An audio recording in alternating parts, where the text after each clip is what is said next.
Well, I say it all the time. Leadership is hard, but don't make it harder than it needs to be.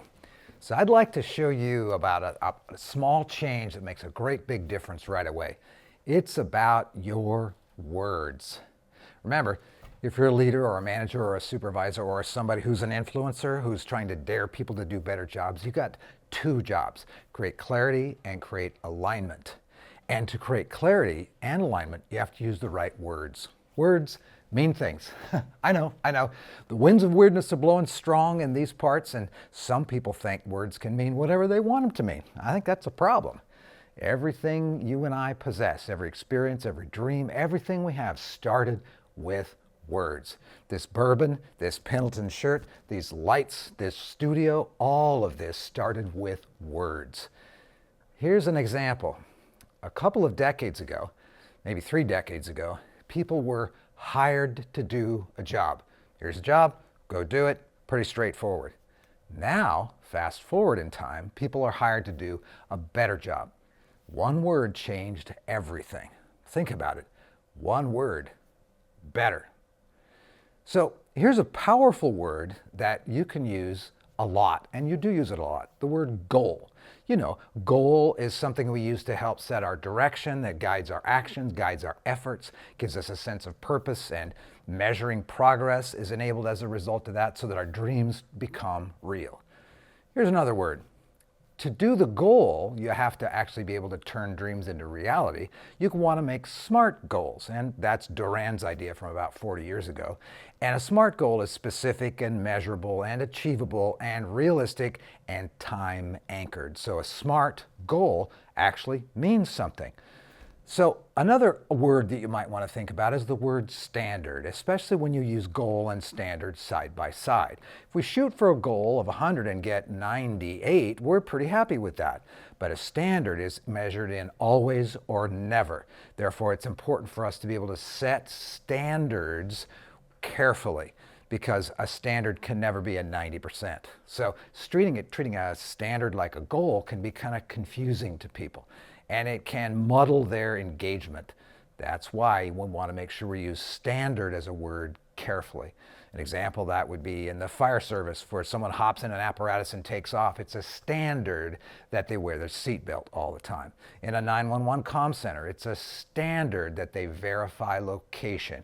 It's a goal that they do this interaction in a certain amount of time. So words are pretty important.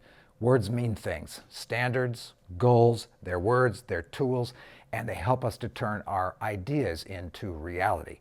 Another word you might want to use is accountability. This is a pretty big deal. Accountability is simply the way that we keep score. What we keep score of, how we keep score, how often we keep score, what we do with that score is how we get traction.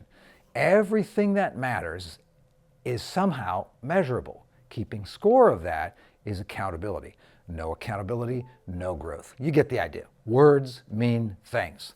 Funny thing about the SMART goal, by the way, that if you haven't gotten to the T in SMART, you have no idea if somebody has actually made a commitment.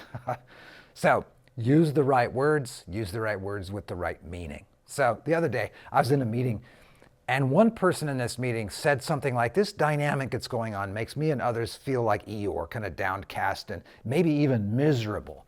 And he added, that is actually hyperbole, he said. I don't mean we feel that way. A few moments later, a person said, who was part of that team, said, "Well, I am really bothered that everyone is so miserable." Deep sigh happens right here, because words mean things. The one leading the meeting said that was hyperbole, and he said it twice. The one heard it, didn't understand, or didn't even use the word hyperbole correctly.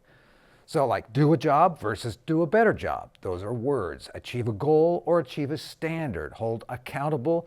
That's really an important stuff. So, you got a lot going on, and words mean a lot of things. Let me give you 2 more words that might help you a lot. The word target or the word deadline. As you run around busy, trying to get things done, you've got a lot of deadlines, when in fact, you probably have a few deadlines, and what you really need are more like targets. A target is something that might need to be done the week of the 10th, for example. A deadline is the 12th at noon. Pacific Standard Time. It must be done no later than then. And a target and a deadline are wildly different in how they're actually used. So words mean things. Think about those words we just walked our way through: goals or standards. Carefully set standards because they have to be either all the time or never. Set goals and then use accountability to measure your way to get to those goals. Deadlines or targets. Make sure you use the words correctly, because your job is to create clarity and to create alignment. Words mean things, even though right now you and I are surrounded by people who would like to empty the meaning of the word out and give it its completely new meaning, which dilutes it utterly. All right, there you go. Words mean things. Careful. Use the right words the right way. Here's to you.